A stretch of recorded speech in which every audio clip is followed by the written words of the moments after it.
Hello students, YouTube के channel management with DP Singh में आप सभी का स्वागत है। इंडस्ट्रियल लॉज औद्योगिक संनियम में the payment of bonus act 1965 bonus भुगतान अधिनियम 1965 पर अपने आज चर्चा करेंगे और उसे समझने का प्रयास करेंगे। बोनस भुगतान अधिनियम 1965 में दिए गए प्रावधानों के अनुसार हम कह दें कि बोनस से तात्पर्य है मजदूरी के अतिरिक्त प्राप्त होने वाला वह नगद वार्षिक भुगतान है जो सेवा योजकों एम्प्लॉयर्स कह दें को अधिनियम की व्यवस्थाओं के अनुसार लाभ होने या नहीं होने पर दोनों दिशाओं में देना पड़ता है। इस प्रकार भारत में अब बोनस की को बख्शीश या अनुग्रह राशि नहीं माना जाता, बल्कि यह श्रमिकों का एक कानूनी अधिकार है जो संस्था को लाभ होने पर या न होने पर दोनों दिशाओं में प्राप्त होता है। भारत में औद्योगिक वाणिज्यिक सभी गैर सरकारी संगठनों के कर्मचारियों को बोनस भुगतान अधिनियम 1965 के अधीन किया जाता है। इस अधिनियम में अनेक बार संशोधन किए गए हैं। यह अधिनियम संपूर्ण भारत में लागू होता है। यह अधिनियम प्रत्येक कारखाने पर लागू होता है, जहां कारखाने का अर्थ वही है जो कारखाना अधिनियम फैक्ट्री एक्ट 1948 में दिया गया है। कारखाना अधिनियम की धारा 2M के अनुसार कारखाने से तात्पर्य किसी ऐसे भवन या परिधि से है जिसका कोई भी निर्माण प्रक्रिया की बात हो तथा उसमें पिछले 12 महीने से किसी भी दिन व्यक्ति नियुक्त कर किए गए हों। शक्ति के उपयोग की दिशा में कम से कम 10 व्यक्ति और अन्य की दिशा में कम से कम 20 व्यक्ति नियुक्त किए गए हों। या ये कह दे कि यह अधिनियम उन संस्थानों पर भी लागू होता है जिसमें किसी लेखा वर्ष में किसी भी दिन 20 या उससे अधिक व्यक्ति नियुक्त रहे हों। इसके साथ साथ अंडर सेक्शन 32 में बताया गया कि यह अधिनियम उन संस्थानों या कर्मचारियों पर लागू नहीं होगा जैसे भारतीय जीवन बीमा निगम द्वारा नियोजित कर्मचारी हैं, या हम ये कह दें इसी प्रकार जो गैर लाभ उद्देश्य वाले जो संस्थान हैं जैसे भारतीय रेड क्रॉस सोसाइटी है या विश्वविद्यालय या अन्य कोई शिक्षण संस्थान के कर्मचारी हैं, अथवा उन संस्थानों के कर्मचारी जिनका उद्देश्य लाभ कमाना नहीं है, अस्पताल, चैम्बर ऑफ कॉमर्स, समाज कल्याण संबंधी संस्थाएं, भारतीय रिजर्व बैंक में नियुक्त कर्मचारी हैं या भारतीय औद्योगिक वित्त निगम के कर्मचारी, किसी भी राज्य वित्त निगम के कर्मचारी, या हम कह दें जमा या निक्षेप निगम संबंधी कर्मचारी, राष्ट्रीय कृषि व ग्रामीण विकास बैंक कह दें नाबार्ड के कर्मचारी हैं, यूनिट ट्रस्ट ऑफ इंडिया के कर्मचारी हैं, भारतीय औद्योगिक विकास बैंक IDBI के कर्मचारी हैं, लघु उद्योग विकास बैंक के कर्मचारी हैं या राष्ट्रीय आवास बैंक के कर्मचारी,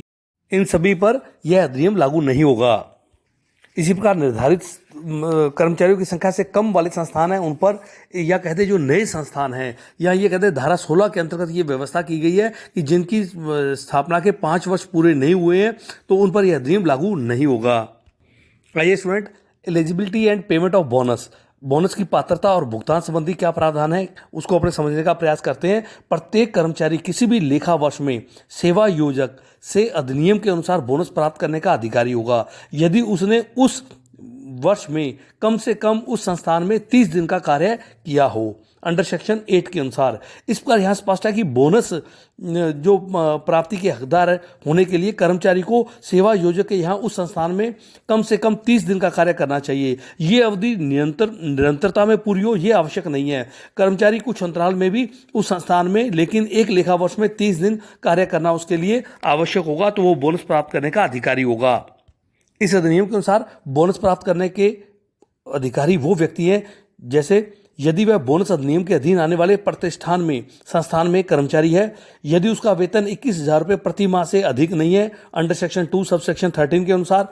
यदि उसने उस लेखा वर्ष में उस प्रतिष्ठान में कम से कम 30 दिन कार्य किया है, और यदि वह इस अधिनियम के प्रावधानों के अनुसार डिसमिस सेवा से करने के कारण से बोनस प्राप्त करने के लिए अयोग्य नहीं हुआ है। इसी प्रकार यदि किसी कर्मचारी को अनलॉफुल तरीके से संस्थान में कार्य करने से रोक दिया गया है लेकिन उसको गैर कानूनी तरीके से नौकरी से निकाला गया था लेकिन वास्तव में वो बाद में पुनः बहाल हो जाता है तो ऐसी स्थिति में वो बोनस प्राप्त करने का हकदार होगा।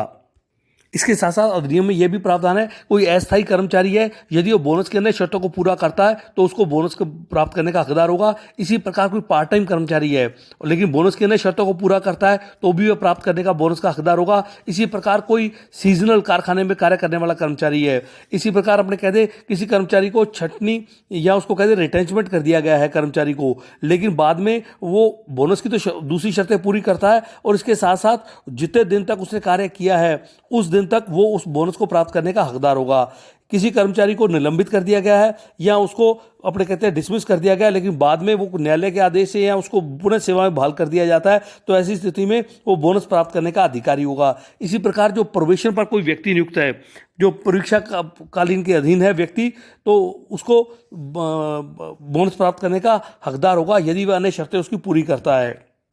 यहाँ स्टूडेंट ये भी समझना होगा कि यदि किसी व्यक्ति को कपट के कारण से किसी संस्थान में रहते हुए उसके दंगाकारी या कोई हिंसात्मक व्यवहार के कारण से या संस्था की संपत्ति को चुराने या दुरुपयोग या तोड़फोड़ करने के कारण से अंडर सेक्शन 9 के अंतर्गत अगर दोषी ठहराया गया तो वह बोनस प्राप्त करने का अधिकार नहीं रखता।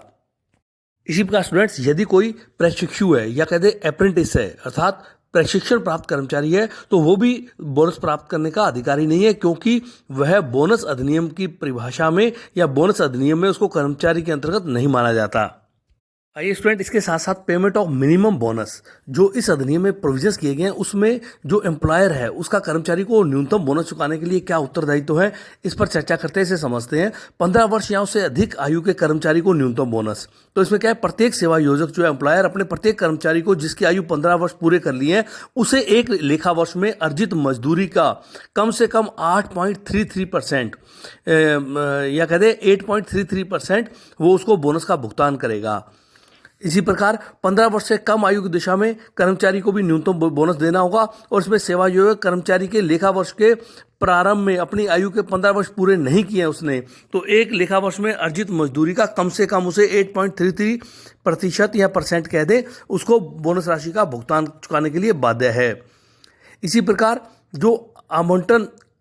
योग्य अधिक राशि न होने की स्थिति में भी कर्मचारी को न्यूनतम बोनस का सेवा योजक को कर्मचारी को न्यूनतम बोनस का भुगतान करना होगा। यहाँ यह बताया गया कि सेवा योजक को यदि उसके आवंटन योग्य अधिक राशि या कहते हैं एलोकेबल सरप्लस नहीं है तो भी उसे उस लेखा वर्ष में उसे बोनस का भुगतान करना होगा। इसमें यह भी समझना जरूरी है कि जो न्यूनतम बोनस राशि है उसमें अनुपातिक कमी उसके जो कार्य दिवस हैं उसके आधार पर की जा सकती है, लेकिन इसके लिए शर्त है कि यदि कर्मचारी ने उस कार्य दिवस के लिए अर्जित मजदूरी के 8.33% से मिलने वाला बोनस उससे अधिक हो, उस कंडीशन में उस कर्मचारी द्वारा उस लेखा वर्ष में किए गए अपने कार्य दिवसों में अगर कोई कम कार्य दिवस हैं तो उसके अनुपातिक रूप से उसका बोनस कम किया जा सकता है, लेकिन शर्त वही रहेगी कि 8.33% अपने कहते हैं 8.33% जो है वो इसके बराबर मिलने वाली राशि से यदि राशि अधिक हो। आइए students payment of maximum bonus, इसमें क्या प्रोविजंस है इसको समझते हैं कि यदि किसी लेखा वर्ष में आवंटन योग्य अधिक न्यूनतम दे अपने राशि कह दें या कह लें एलोकेबल सरप्लस जो है वो अधिक है तो ऐसी स्थिति में जो न्यूनतम बोनस की राशि है तो उससे अधिक उसको बोनस का भुगतान सेवा योजकों को करना होगा। इसके लिए उसके अर्जित मजदूरी जो है कर्मचारी द्वारा उस लेखा वर्ष में अर्जित मजदूरी के अनुपात में उसे बोनस का भुगतान करना होगा, लेकिन यह भुगतान की राशि उसकी मजदूरी के 20% से अधिक नहीं होगी। इसके साथ साथ time limit of payment of bonus, इसमें भी प्रोविजंस किए गए हैं कि यदि किसी लेखा वर्ष की समाप्ति में कोई सेवा योजक है वो सामान्यतः अपने लेखा वर्ष के समाप्ति के 8 महीने के अंदर अंदर बोनस का उसको भुगतान करना होगा अंडर सेक्शन 19 के अनुसार। इसी प्रकार विवाद की दिशा में यदि कोई विवाद उत्पन्न हो जाता है तो अंडर सेक्शन 22 में बताया गया है कि यदि किसी प्राधिकारी के समक्ष कोई आवेदन किया गया है तो उसका निर्णय आने के 1 महीने के भीतर उसे बोनस का भुगतान करना होगा। आइए students computation of working days, कार्य दिवसों की गणना कैसे की जाएगी कर्मचारी के या जो बोनस प्राप्त करने का व्यक्ति अधिकार रखता है, तो उसके लिए अंडर सेक्शन 13 में प्रोविजन किए गए हैं। अंडर सेक्शन 13 के अनुसार जिन दिनों वह काम बंदी पर ले ऑफ पर रहा वो दिन काउंट किए जाएंगे। जिन दिनों वह सह वेतन या मजदूरी सहित अवकाश पर रहा उन दिनों को भी काउंट किया जाएगा। जिन दिनों वह रोजगार से या रोजगार के दौरान हुई दुर्घटना के कारण से अस्थायी रूप से अयोग्य होने के कारण से अनुपस्थित रहा, और या जिन दिनों वह कर्मचारी या अपने कहते हैं मजदूरी सहित कोई मैटरनिटी लीव पर रहा है अंडर सेक्शन 14 के अनुसार, तो उन दिनों को कार्य दिवसों में उसकी गणना की जाएगी। यहाँ स्टूडेंट्स हमें special provision with regards in new establishments, तो अंडर सेक्शन 16 के अंतर्गत ये प्रोविजंस किए गए हैं कि प्रथम 5 वर्ष में लाभ पर बोनस की स्थिति में यदि कोई सेवा योजक किसी लेखा वर्ष में किसी नए उपक्रम से उत्पादित या निर्मित वस्तुओं का विक्रय करता है और अधिक सेवा प्रदान करता है, तो वह उस उपक्रम के प्रथम 5 लेखा वर्षों में से किसी भी लेखा वर्ष में कोई लाभ कमाता है तो उस लेखा वर्ष के लिए उसका बोनस दे होगा जिसमें उसने लाभ कमाया है। उस वर्ष के बोनस की गणना इस अधिनियम के प्रावधानों के अनुसार ही की जाएगी, किंतु इस उपक्रम की धारा में जो कमी और बढ़ोतरी के प्रावधान है वो इस पर लागू नहीं होंगे। तो स्टूडेंट्स ये था the payment of bonus act 1965 जिस पर अपने चर्चा की समझने का प्रयास किया। धन्यवाद।